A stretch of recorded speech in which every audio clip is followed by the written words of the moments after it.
5:17. Huwag ninyong isipin, ako'y naparito upang sirain ang kautusan o ang mga propeta. So, yung kautusan, una sa mga Hudyo, yung law of Moises, pwede na rin sa ating mga Gentiles, yung law of conscience, yung law of knowledge of good and evil na pinanggalingan kay Eva at kay Adan ay pinulfill ng Panginoon, and even yung mga hula ng mga propeta. Kaya sabi doon sa 17, huwag ninyong isiping ako'y naparito upang sirain ang kautusan o ang mga propeta. So dalawa po yung nakapaloob dyan. Yung kautusan, law of Moises, at saka yung mga inihula ng mga propeta sa lumang tipan. Nung dumating ang bagong tipan, yung kaganapan ng lahat, ginanap ni Jesus po yan. I am not come to destroy, but to fulfill. So dyan po lang ay maliwanag talaga na si Jesus ang kaganapan ng lahat para tayo ay makalaya. At yung magandang mga ipinapahayag na darating na dapat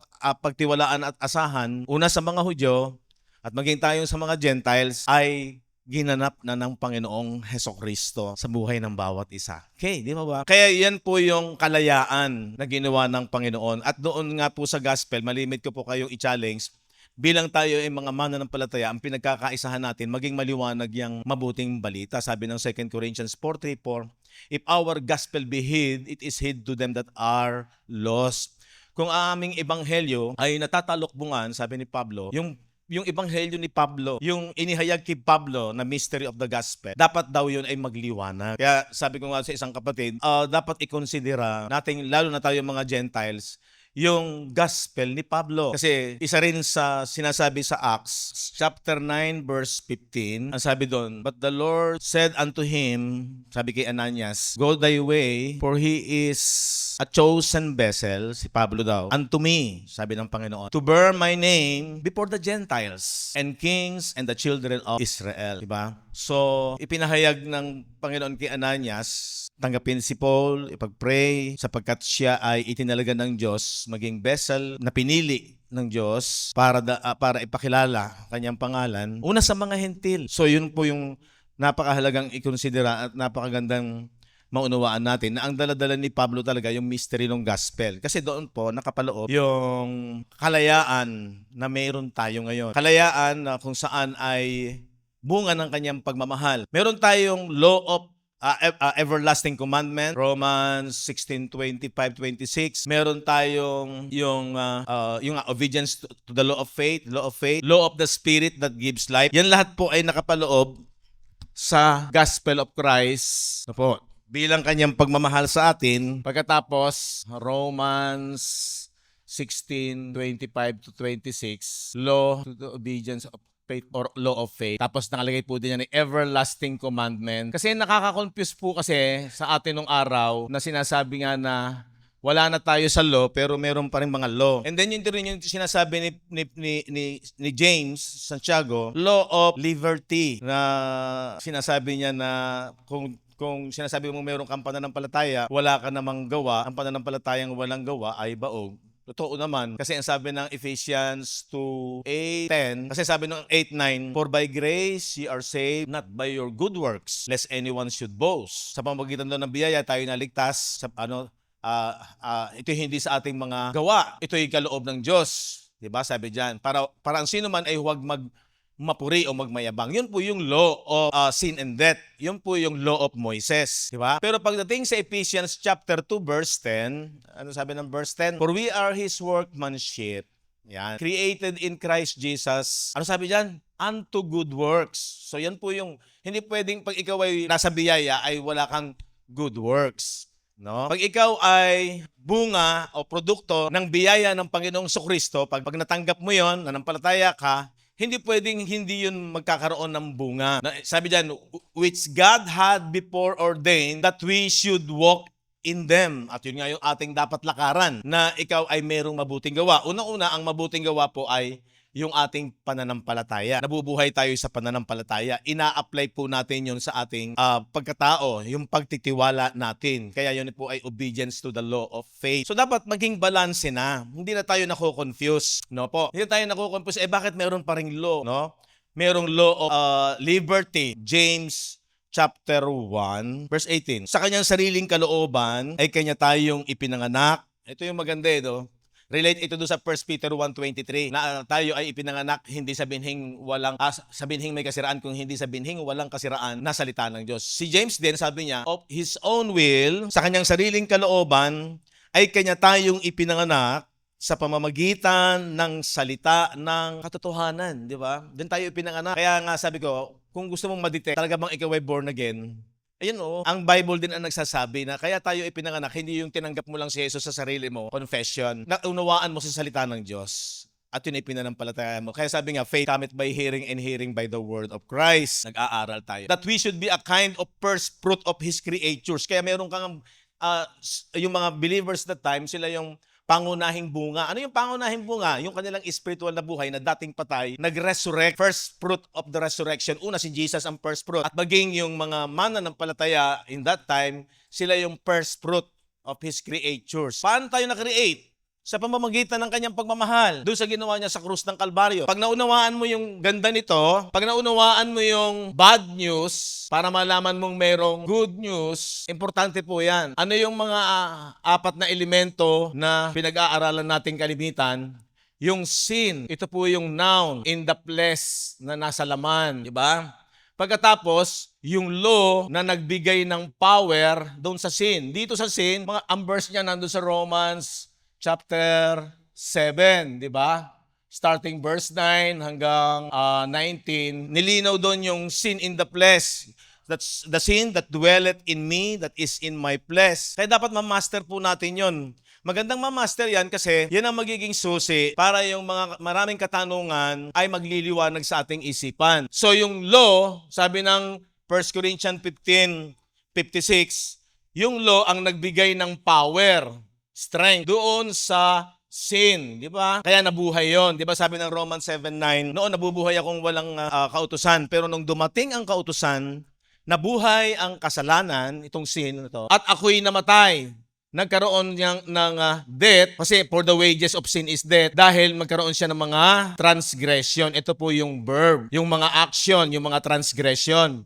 Bunga ng pagkaalipin ng tao sa kasalanan, dahil nung dumating yung law, nabuhay ito, sin-revive, at namatay yung inward man ng tao, yung espiritu, yung isipan. Ano niyo po, as time goes on, marami kang makukunik, marami kang ma-analyze na kagaya nga po nung sinishare ni Brother Ray, habang nagbabasa ka ng Bible, makikita mo yung sa creation, yung mga hayop, yung mga beasts, yung mga gumagapang, di ba, ay nagre-represent sa mga Gentiles or unbeliever. At si Adam, yung nakipagtipan sa Diyos, siya yung tinawag ng Diyos sa pakikipagtipan. So lumalabas, pag talagang tayo nag-aaral ng salita ng Diyos, mako-connect natin unti-unti. Nagkakaroon tayo ng mas nagiging maliwanag na pananaw dahil nga ang Bible ay literature, poetical siya. Pag sinabing poetical, hindi mo siya pwedeng i-interpret ng literal.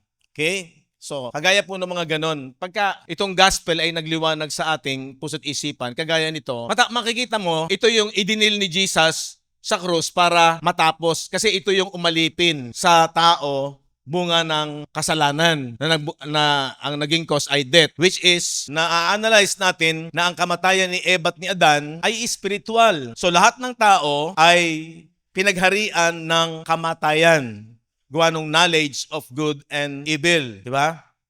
At kung bakit ang tao ay dapat makalaya sa kasalanan, dahil ang talagang purpose at itinalaga ng Diyos, yung sinasabi sa Ephesians chapter 1 verse 4 and 5. According as He had chosen us in Him before the foundation of the world, that we should be holy and without blame, walang dungis, before Him in love. Tingnan niyo yan. Kaya ang Diyos talaga, pag-ibig. Ayon sa pagkapili niya sa atin. Pinili na niya talaga ang tao sa Kanya bago itinatag ang sanglibutan. Ibig sabihin, bago ang ano paman, ito na yung nasa isipan ng Diyos. Upang tayo'y maging mga banal at mga walang dungis sa harapan niya. Saan? Sa pag-ibig. Ito nga yun po yung pinaka pangarap na ng Diyos. Tapos tinanong niyo yung verse 5, na tayo'y itinalaga niya. So ito na raw yung pagkatalaga sa mga mananampalataya. Nung una pa, sa pagkukupkop, para maranasan daw natin yung adoption, na tulad sa mga anak. Paano pamamaraan? Sa pamamagitan ni Jesucristo dito sa krus. Nakadesign na ito sa Diyos sa kanyang isipan bago pa man para maranasan ng tao yung kanyang pinakamagandang pangarap sa buhay. Di ba ang Diyos ay pag-ibig? Doon pa lang makikita mo, yun na yung kanyang pangarap, minimithi. Maranasan natin yung pagkukupkop na tulad sa mga anak sa pamamagitan ni Hesukristo sa ganang kanya ayon sa minagaling na kanyang kalooban. Kaya yung gospel, law of love. Yan yung pinaka-everlasting commandment. Hindi na tayo malilito na, hindi. Sabi ng iba, meron para tayong kautusan pa. Hindi talaga, kaya yung sabi ng iba, depende raw, ano ba yon? Moral law, Mosaic law, civil law. Wala ka naman mababasa sa Bible ng ganun eh. Basta tinubos tayo sa kautusan. At alam natin, kautusan ay yung nagdulot ng kamatayan in our spirit. Wala nang iba. Hindi na tayo maliligaw doon. Kaya nga, ang kauna-unahang sinabi ni Jesus kay Nicodemo, you must be born again. O hindi naintindihan ni Nicodemo ang kanyang pagkaintindi sa pisikal. Papasok ba uli ako sa bahay bata ng aking ina? Ano sabi ng Panginoong Hesus? Ikaw na isang guro, hindi mo na uunawaan. Ang ipinanganak sa laman, pisikal, sa laman. Pero ang ipinanganak sa espiritu, sa espiritu. So makikita ninyo, para hindi na tayo maligaw, pinakamalapit na pagkaunawa dyan, we must be born in the Spirit. Kailangan manahan sa tao ang Holy Spirit. At ang susi ay yung kanyang word, di ba? Yung sinasabi sa John 6:63 na it is the Spirit that quickeneth, nagbibigay ng buhay. Ang unang bubuhayin ng Spirit na sinasabi ni Jesus, the word that I speak unto you, yung salita na sinalita ko sa inyo, ay ano?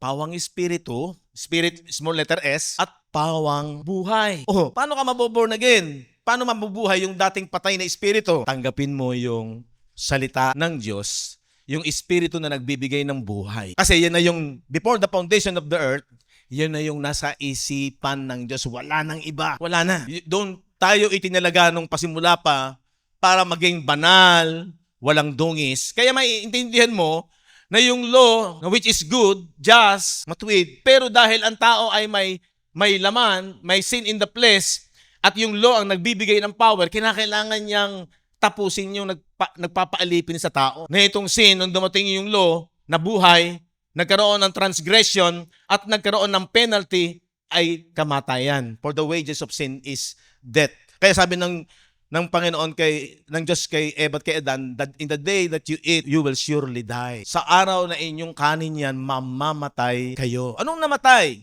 Yung Espiritu. Kaya madaling maunawaan na kinakailangang isilang na muli ang tao para mahango sa death, sa kamatayan. At ang pinakasusi ay yung ipahayag ang gospel. Kasi yun yung magbibigay ng buhay. Kaya maliwanag din na yung sinasabi ng 5:14 ba yun? Corinthians. I have begotten thee, sabi ni Paul, through the gospel. Sapagkat ipinanganak ko kayo sa pamamagitan ng ebanghelyo. So malinaw po yun. Wala nang iba. Yan ang pinakapuso ng Bible. Yan ang pinaka-minimithi ng Bible. Yan yung inihula.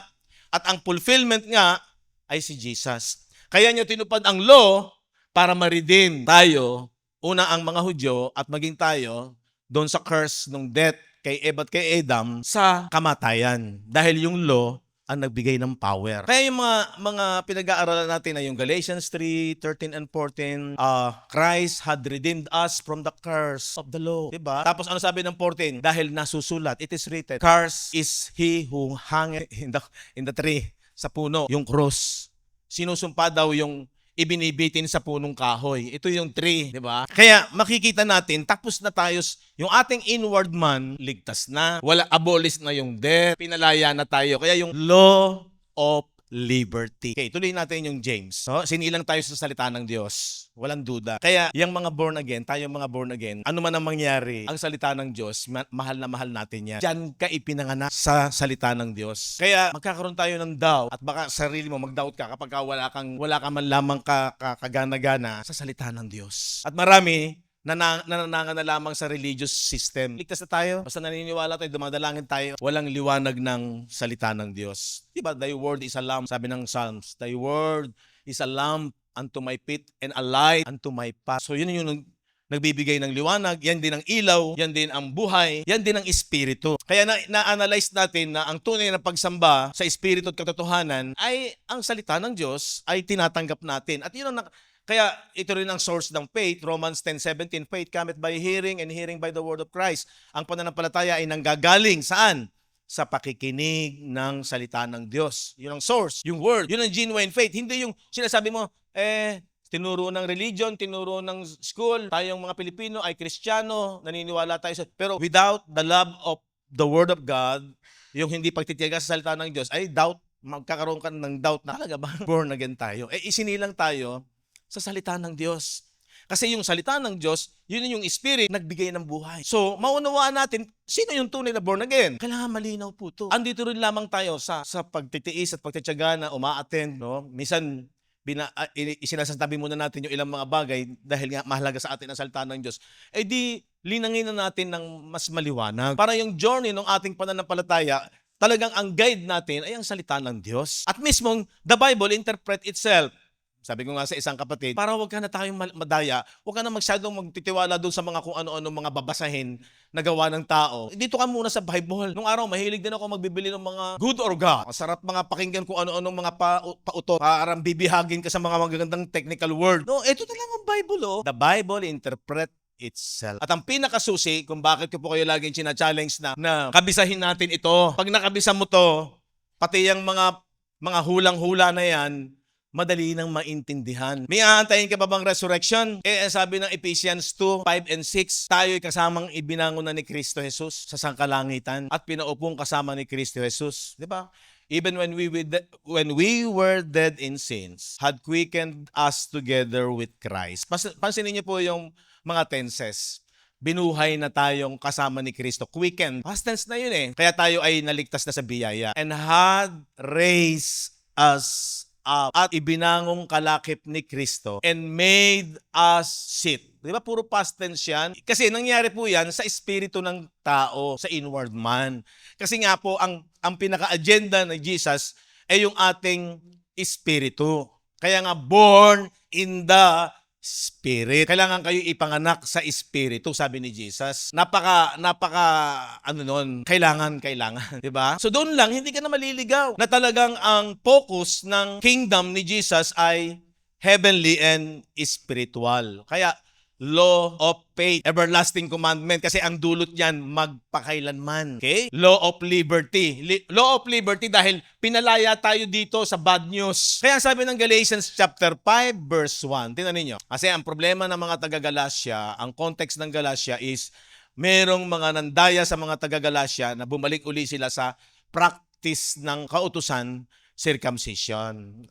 May nagsasabi sa kanila na hindi sapat yung tinanggap mo lang si Kristo. Kailangan mong magpa-circumcise. Kaya sabi ni Paul, kung babalik tayo sa kautusan, nagpasimula tayo sa espiritu, babalik tayo sa laman, physical, kasi ang old covenant ay flesh. Lahat po ng blessing nito is sa flesh. Kaya sabi diyan, stand fast therefore in the liberty. Ngayon magsitibay kayo sa kalayaang mayroon kayo na ginawa ni Kristo which had made us free. Di ba? Dito yon, pinalaya tayo sa sin, sa law. May mga verses naman yan. Sa mga transgression. Kaya sabi ng Romans 4:13, where there is no law, there is no transgression. Sabi ng Romans 5:13, no more imputation of sin. Diba? Kaya sabi dyan, wala nang death, wala nang bisa ang kasalanan. Tapos na ang kasalanan. Kaya lang, pag ikaw ay hindi nagbabasa ng Bible, yung mindset kasi ng religion, hindi ka nakakagawa ng kasalanan. Hindi nililinaw. Hindi talaga nare-research sa Bible na ang tinutukoy na malaya na sa kasalanan ay yung ating espiritu, yung inward man. Kaya ang pinalalakas talaga at pinatitibay ng Diyos yung ating inward man. At ang nagpapalakas sa ating inward man, according to Ephesians 3:16, tingnan natin, that He would grant you according to the riches of His glory, ito yung kayamanan ng kanyang kaluwalhatian, to be strengthened with might by His Spirit. Saan? In the inner man. Nasaan ang inner man natin? Yung ating espiritu, lalo na yung ating isip. Kasi yung isip natin, dyan nabubuo yung kaalaman, yung pagkilala, pag nagbabasa ka, pag nag-aaral ka, pag nakikinig ka ng salita ng Diyos. Ang pinalalakas niyan yung ating inward man. Kasi yan yung iniligtas. Pagkaligtas niyan, yan ay dapat na lumago. 1 Peter ba yun? 3:18. Grow in the knowledge of grace. O, di ba? That Christ, sabi nung 3:17, pag lumakas ang espiritu mo, sabi diyan, malalaman mo na si Kristo nasa atin. That Christ may dwell in your hearts by what? By faith. That ye being rooted, pag sinabing rooted, matibay ka. And grounded in love. O, di ba? Kaya yan ay law of love, batas ng pag-ibig, tumitibay ka. O, maganda pa rin ituloy natin. Sabi nung 18, that may be able to comprehend with all saints what is breadth and length and depth and height, para lalo nating maunawaan at maging maliwanag sa atin, mga mananampalataya, kung ano ang lawak, ang lalim, di ba, ang taas ng pag-ibig ng Diyos. Kailangan mangyayari yon. Habang tumatagal, makikita mo yung lalim, lawak, at doon po yun magbibigay nung kagalakan, joy. Ikaw ay magiging masaya. Doon na yung magta-transform na hindi ka na maboboring. Kaya mo nang ma-overcome yung laman mo. Kasi andun nakapokus yung iyong isipan na ang tunay na kaligayahan na talagang mararanasan mo, walang hihigit sa pag-ibig ng Diyos, sa pagmamahal ng Diyos, which is spiritual. Yung physical, pangalawang bagay na lang po yun. Okay? Problema sa ibang mga tao, wag tayo mainggit. Kung sila'y laging enjoy, kahit linggo enjoy, no? Parang daig pa tayo. Kaya lang po, yun po'y temporal lang. Ang pinakamahalaga talaga. Kaya pag ang isang isipan at puso ng isang tao ay nabihag ng pag-ibig ni Kristo, yan ay yung magiging batas niya. Yan ay yung lalakaran niya. At yan yung magiging kayamanan niya. At pag yan ay naging kayamanan niya, ano sabi ng Bible? Out of the abundance of the heart. Kung ano yung kayamanan ng kanyang puso at isipan, the mouth speaketh. Ang lagi niyang sasabihin, hindi puro physical. Ang lagi niyang sasabihin, yung pagmamahal na naging kayamanan sa kanyang puso. Ang tao kasi, kung ano yung mahalaga sa kanya, yun ang lagi niyang sasabihin. Amen po ba? Kaya doon uuwi yung ikaw at ako, tayong lahat, priest. Tayo po ay ambassador, representative ng Diyos habang narito sa lupa. Okay, dalawa na pagkatao mo. Isang outward man, at pag ikaw ay na-born again, meron ka ng dalawang pagkatao na buhay, yung espiritu mo, na born again ka, na-quickened ng salita ng mabuting balita, na buhay, sinilang na muli, born in the Spirit. Hindi po sapat yung uma-attend ka lang sa simbahan, masabi mo na ikaw ay born again. Hindi. Kailangan nasa iyo pa rin yung pagmamahal sa salita ng Diyos. Di ba John 14:23? If a man loves me, he will keep my words. I and my Father, ano sabi doon? At kapag daw nangyari na isang tao ay umibig sa kanyang salita, ako at ang aking Ama, gagawin namin siyang tahanan. Doon pa lang mangyayari na ang Holy Spirit, matitiyak mo, hindi mo nakikita, hindi mo nararamdaman, pero dahil sa pananampalataya mo sa salita ng Diyos, dahil tiyak mo sa sarili mo, kung mahal mo at ina-appreciate mo ang salita ng Diyos, priority mo at authority mo sa pananampalataya mo, mahalaga sa iyo ang salita ng Diyos, doon mo palang matitiyak na nasa iyo ang Holy Spirit, nananahan sa iyo ang Diyos. Kasama mo si Jesus at ikaw ang temple ng Holy Spirit, or tayo ang body of Christ. Di ba pinakita ko po sa inyo last time na ang church talaga, si Kristo ang head at ang believer ang body of Christ. Yan po yung church. Congregation na nananampalataya kay Kristo. Kaya ang sabi ng Bible, dapat magkaisa tayo sa pananampalataya in union with Christ. Kasi si Kristo na yung ating mind. Saan ang galing yung mind of Christ? Dito, sa kanyang salita. Kaya yung magkakombinasyon po yan. Yung Holy Spirit, si Jesus, which is the capital W, magkasama with the small w, yung kanyang spirit. The word that I speak unto you, they are spirit, they are life. Yung mga salita na nanggaling sa bibig ni Jesus, na mga ni-record ng mga apostol, ng mga prophets patungkol kay Jesus, ay espiritu. Hindi po yung espiritu na kung ano-anong espiritu. Ang nakalagay sa ating isipan noon, yung espiritu, yung mga, may espiritu dito na gumagala. No. Dito, yung sinasabing espiritu, salita ng Diyos. Kasi sabi ko sa inyo last time, binhi. Yung binhi, kapag nasa plastic pa, kinuha mo sa agri, wala pang buhay yon. Pero alam natin na kapag itinanim mo yon sa lupa, mabuting lupa, dinilig, mabubuhay yon. Ganon din ang salita ng Diyos. Itong salita ng Diyos, binhi. Pero pag hindi mo binubuksan at hindi mo binabasa, hindi mo tinatanggap, hindi mo pinag-aaralan, bakit dapat pag-aralan? Learn from me, Matthew chapter 11. Learn from me. Mag-aral kayo sa akin at masusumpungan ninyo ang kapahingahan. Anong kapahingahan?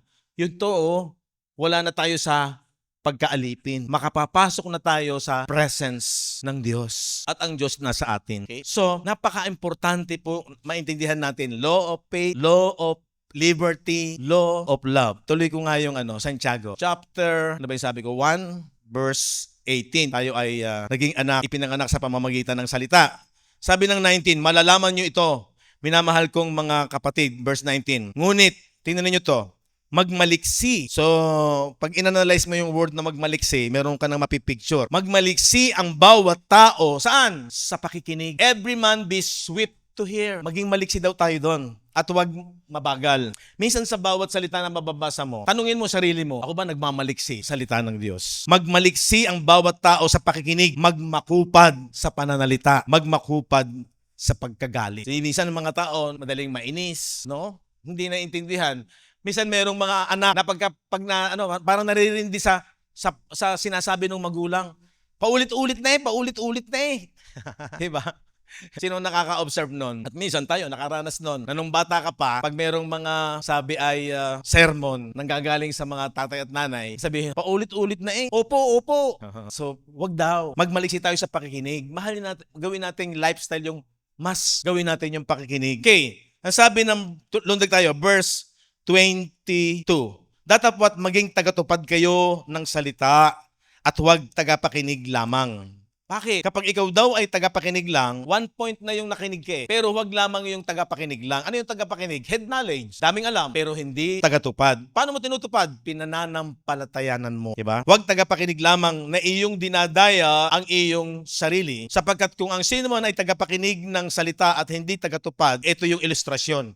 Ay katulad siya ng isang tao na tinitingnan ang kanyang talagang mukha sa salamin. So yung relate dito, yung sa Corinthians chapter 3, kung hindi ako nagkakamali, yung makikita natin siya na mukhaan, kagaya ng tumitingin sa salamin. Yung salamin dito, mai-interpret natin na salita ng Diyos.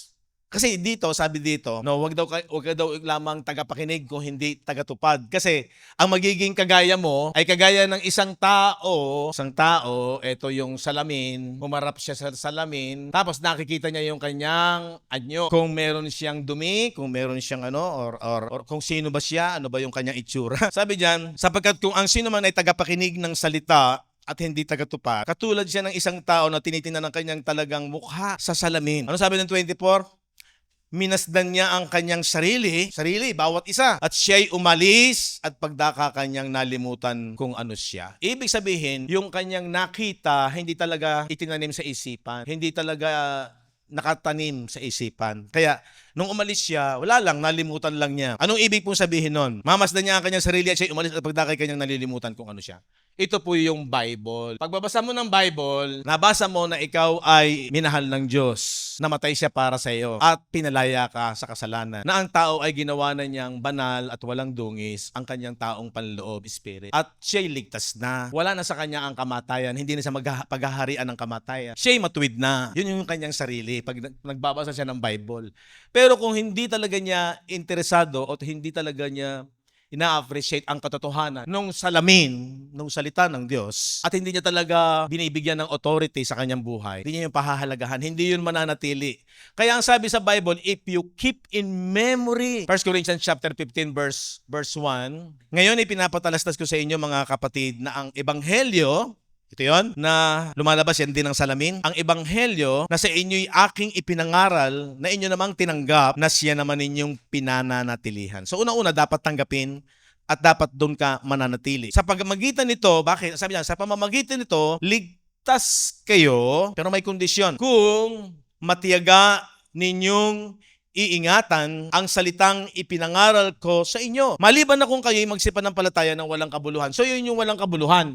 Yung pag nakita niya, pag alis niya, nalimutan niya kung ano yung sinasabi nung pinapakita sa kanya ng salamin, ng Bible. Nalimutan na niya. Tingnan ninyo, kung hindi ka nagbabasa ng Bible, medyo lalagay ka na sa alangan. Kung bihira kang makinig ng salita ng Diyos, bihira kang humarap sa salamin. Kung nakikinig ka na at humaharap ka na palagi sa salamin at talagang naniniwala ka sa sinasabi ng salamin na ikaw iyon dahil sa ginawa ni Kristo, doon ka pa lang magiging masasabing nakinabang at tagatupad. Ikaw yung doer of the word. Hindi na ito nakapaloob doon sa law of Moises. Yung kautusan dyan na doer of the word, yung kapahayagan, yung law of faith, law of love, law of liberty, everlasting commandment, na hindi na inaalala ng Diyos, your sin I remember no more. Hindi ko na aalalahanin pa. Yung ating binasa sa Hebrew chapter 8. Diba? Hindi ko na aalalahanin pa. Alam mo, malaya ka na sa kasalanan pag maliwanag sa'yo yung ginawa ng gospel sa krus ng Kalbaryo at pinanampalatayan mo. So, sorry po kung kayo po'y pinipilit ko na maging bihasa sa sinasabi ng mabuting balita. At kayo ay mamaster ninyo yung liwanag ng ebanghelyo. Sorry po kung sa iba ay parang pinahihirapan yata ko kayo. Hindi po. Ginagawa ko lamang po yung aking tungkulin ayon sa aking mismo ring nakikitang ganda at sinasabi ng salita ng Diyos na dapat nating lakaran at i-apply sa ating buhay. Na unang-una nga po yung pag-aaral. Kasi pag naging maliwanag sa iyo yung gospel of Christ, maraming kapahayagan ng salita ng Diyos ang magiging maliwanag sa atin. Na secured ka na, ligtas ka na.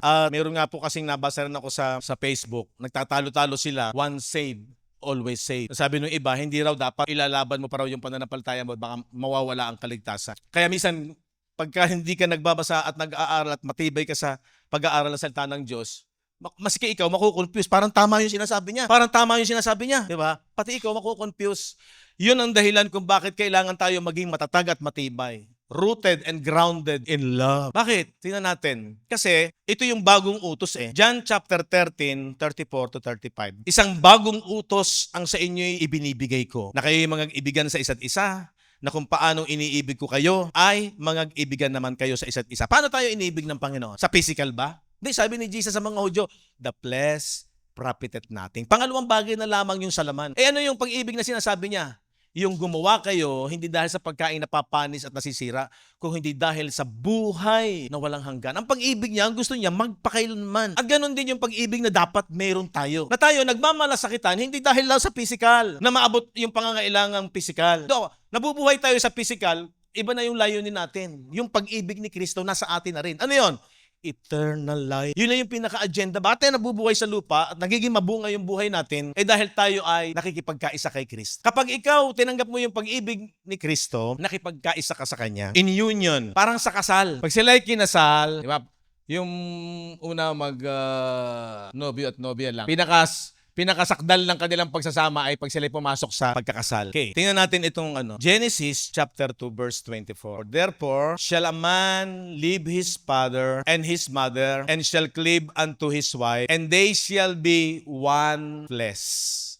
Diba? Sabi dyan. Kaya't iiwan ng lalaki ang kanyang ama at ang kanyang ina at makikipisan sa kanyang asawa, at sila ay magiging isang laman. So ang bunga ng pagkakasal ay sila'y magiging one flesh, magiging isang laman. Pero alam natin na hindi talaga literal na sila'y naging isang laman. Pumapaloob po doon ay sila po ay nagkaroon ng pagkakasundo, nagmamahalan sila, nag-a-agree sa bawat isa.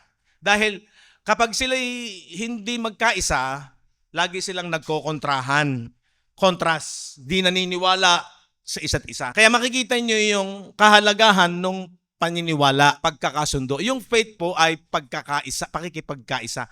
Yung pananampalataya po ay pakikipagkaisa. Ang kanilang isipan ay nagkakaisa, nagkakasundo. Sa pangarap nila, sa kanilang relasyon, sa pangarap nila sa pagbuo ng pamilya, ay meron silang pinagkakasunduan. Okay? So, kung si Kristo ang ating nung una ay kasintahang lalaki at ang church, ang mga believer ay kasintahang babae, pero after nung AD 70, naganap yung marriage supper of the Lamb. Ikinasal ang kasintahang babae sa kasintahang lalaki, si Kristo. At yun po ang mga believer, mga mananampalataya. So ibig sabihin, tayo ay nasa batas ng pag-ibig dahil sa ginawa ni Kristo. Ikaw ay nanampalataya, tinanggap mo si Kristo sa pamamagitan ng kung ano yung gandang ginawa niya sa ating espiritu, na tayo ay inilagay na niya sa kanyang kaharian. Colossians 1:13, who had delivered us from the power of darkness. Pansinin niyo ulit yung tenses dyan. Delivered, past tense na. Kasi naganap niya yan noong AD 30. After the cross, ang lahat ng sumampalataya ay iniligtas na niya sa kapangyarihan ng kadiliman. Ano yung power of darkness? Yung sin, sins, law, and death. Yung apat na elemento. Who had delivered us from the power of darkness, hindi po yung cosmic being na Satan, ha? And had translated us into the kingdom of His dear Son. Delivered sa kadiliman, sa kasalanan, and translated, nilipat na saan?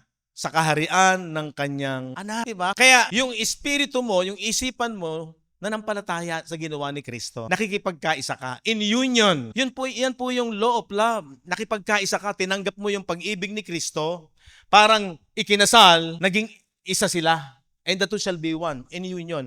Paano mo i-apply habang nabubuhay ka sa lupang ito? Paano natin ina-apply na tayo ay nakipagkaisa na kay Kristo? Nananampalataya ka. Yung isip mo sa lahat ng ginawa ni Kristo, yung pagmamahal niya, ay pinaniniwalaan mo. Isipan mo rin yun. At habang tumatagal, kung ano yung isipan noong iyong asawang lalaki sa asawang babae, nagpapasakop siya doon. Nagpapasubmit. Kaya doon sa kasal, yung belo nasa ulunan ng babae, at yung belo ay nasa balikat nung lalaki dahil siya yung head of the family at ang babae nagpapasubmit. Kaya ang sabi doon sa Ephesians chapter 5:31, dahil dito iiwan ng lalaki ang kanyang ama at ina at makikisama sa kanyang asawa at ang dalawa ay magiging isang laman. Ang hiwagang ito ay dakila. Sabi nung 32, this is a great mystery. Pansinin nyo magaling. Ang hiwagang ito ay dakila. Datapwat, sinasalita ko ang tungkol kay Kristo, si Kristo, at ang tungkol sa iglesia. So ang pinupuntahan nung tinuturo ni Paul sa mga taga-Epeso is about sa relasyon ng mga believer. Hindi lamang tumutukoy doon sa babae at lalaki in the physical. This is a great mystery, but I speak concerning Christ and the church. Diba? Ibig sabihin, tayo, as a church, mga believer ni Christ, ikinasal na tayo, nakipagkaisa tayo. Ano yung pakikipagkaisa mo kay Kristo? Sa pamamagitan, kung ano yung kanyang salita at pag-iisip, yun na rin ang magiging pag-iisip mo. Kaya sabi ng 1 Corinthians 2:16, we have the mind of Christ. Amen po ba? Diba? Kasi yung mag-asawa, yung isip niyan palagi dapat nagkakasundo. Sa physical, bagaman normal na nagkakaroon ng argumento at hindi pagkakasundo, pero kailangan masolve yun. Kailangan yung isa nagpapakababa, saka na lang natin pag-usapan for the sake of unity. Siguro ko, sabi ko naman sa akin naman, ganito. Kung meron kang mga bagay na hindi pa naiintindihan at nauunawaan, ay di, isasantabi mo muna. Basta masterin mo yung pag-ibig ng Diyos. Pag na-master mo yung pag-ibig ng Diyos, yung conflict sa isipan mo, unti-unting masosolve. Hindi ko matanggap na walang Satan as a being. Hindi ko matanggap na ganito. O, isang tabi mo muna yan. Basta yung pag-ibig ni Kristo, i-focus mo. At unti-unti habang nag-aaral ka, kaya nga importante yung mag-aral para ang Bible din ang magpapaliwanag sa katotohanan. Okay, pakinggan mo yung minsan sinasabi ng iba, pero huwag kang lalabas sa sinasabi ng salita ng Diyos. At lalong-lalo na, ang pinakasusi ay ang pag-ibig ni Kristo, yung batas ng kanyang pagmamahal. Kaya di ba mayroong awit tayo nung araw, pag-ibig lang ang susi ng lahat. Di ba? Totoo yun. Ang pag-ibig ang magiging way para lalong makita mo yung ganda at yung unity ay mananatili. Okay? So, yun po yung dahilan kung bakit lagi ko kayong china-challenge na mag-aral tayo. Yung Bible mismo nagsasabi na, magmabilis kayo sa pakikinig at magmapagal sa pagsasalita. Kasi minsan tayo, ang dami nating katwiran sarili nating katwiran, yun ang kahinaan natin Pero bago yun, palagi ka munang makinig at sasagutin yan. Hindi iiwan ng Diyos ang kanyang salita kung hindi natin mauunawaan. Kaya di ba sabi doon kay Timothy, 2 Timothy, chapter 2, verse 2. Sabi niya, ang mga bagay na iyong narinig sa akin, nagsasalita si Paul. Sinong kausap? Si Timothy. Sa gitna ng maraming saksi, ay siya mo rin ipagtikatiwala sa mga taong tapat na makapagtuturo naman sa mga iba. Ibig sabihin, from Paul, yung itinuro ko kay Timothy, ang gagawin ni Timothy, hahanap siya ng mga taong magtitiwala, magiging tapat din doon sa doctrine ng gospel. Para yung mga tinuruan naman ni Timothy ay makapagtuturo din sa iba. So, di ba? Kasi tinanong sa akin ni Irene, basta paano yung Matthew, yung sabi doon ni go to all nations at tapos ipahayag daw ang mabuting balita gawin bautismohan niyo sila sa pangalan ng Ama, ng Anak at ng Espiritu Santo. Sabi ko, sa New Covenant, marami din namang mga relate na sinasabi si Paul na patungkol dyan, na i-share mo yung katotohanan ng Ebanghelyo. Tapos, ano sabi ng verse 7? Isipin mo ang mga sinasabi ko sapagkat bibigyan ka ng Panginoon ng magkaunawa sa lahat ng mga bagay. Di ba? Hindi pwedeng hindi natin ito mauunawa. Hindi tayo magiging mananatiling puzzle. So yun ang invitation ni Paul. Ipapaunawa. Ang mahalaga lang, consider what I say. Pag sinabi i-consider, pahalagahan mo. Lagi mong pag-aralan. Lagi mong isipin. Diba? Tingnan niyo yung mga dinaanan. Unang-una, ang sabi ng verse 3, makipagtiis ka sa akin ng mga kahirapan na gaya ng mabuting kawal ni Kristo. So meron kang pagtitiisan. Unang-una yung ating sariling laman kasi ito talagang against tong laman natin. Alam natin ang gusto ng laman. Wala namang masama dito sa ating laman kung magiging marunong tayo. Kailangan may time, isa-set aside mo yan. Isa yan sa pagtitiisan mo. Makipagtiis ka sa akin ng mga kahirapan na gaya ng mabuting kawal ni Kristo Jesus. So kailangan maging kawal ka ni Kristo Jesus. Ang kawal kasi may battle. At ang battle niya, yung kanyang laman. Okay? Verse 4. Sino mang kawal na nasa pagkakawal ay hindi nahahalubilo sa mga bagay ng buhay na ito upang siya'y kalugdan niyaong nagtala sa pagkakawal. Ang ganda ng illustration ni Paul na tayong mga mananampalataya para sa kaunawaan ng pagmamahal ng Diyos, maging kawal ka, kagaya ka ng kawal, na okay, meron kang dalawang pagkatao, pero yung taong panloob, abay, huwag mong pababayaan yan. Kaya meron niyang pagtitiis. Anong sabi ng verse 5? At kung ang sino man ay makikipaglaban sa laro, manlalaro naman to, illustration po ito ay hindi pinuputungan maliban akong makipaglabang matuwid. Ibig sabihin, talagang ginagawa niya yung role ng isang manlalaro, nagtitiis, sinasanay niya yung kanyang katawan, 'di ba? Dinidisiplina niya yung kanyang katawan, pati sa pagkain, yung mga bawal na magiging parang pabigat sa kanyang katawan para doon sa contest, lalo na yung mga boxer, 'di ba?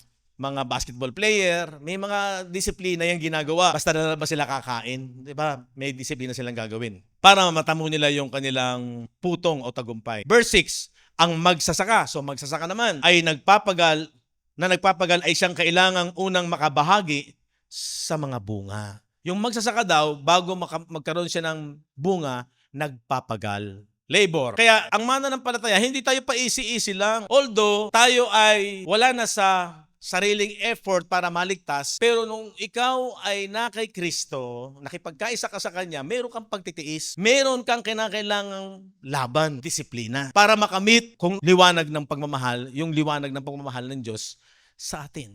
Diba? Ganon din yung mag-asawa. Diba? Yung parang mahirap gawin, nagiging magaan sa kanya, bunga ng pagmamahal niya sa kanyang pamilya. Napapasok niya kung ano mang trabaho. Basta maano lang niya yung kanyang sambahayan, yung kanyang mga anak, yung kanyang asawa. Diba? So ganun po, maliwanag nating makikita ang journey ng ating pananampalataya at umalis na tayo sa traditional system ng relihiyon. Huwag na tayong gumaya kasi tayo ay peculiar naiiba, na bukod tangi, ibinukod tayo. Although nakikisalamuha tayo, nakikipagkaibigan tayo, nakikisama tayo, pero yung ating isipan, ang nakakokopo niya, nakabihag niya, nakakaptive niya, ay yung pagmamahal ni Kristo.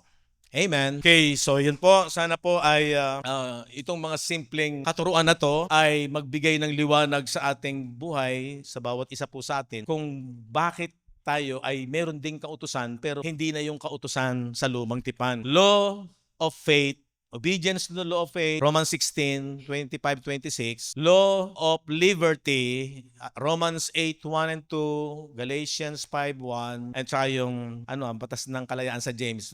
Meron ng mga verses na nagpapatunay na tayo ay nasa batas ngayon ng pag-iibig. Ito yung bagong utos.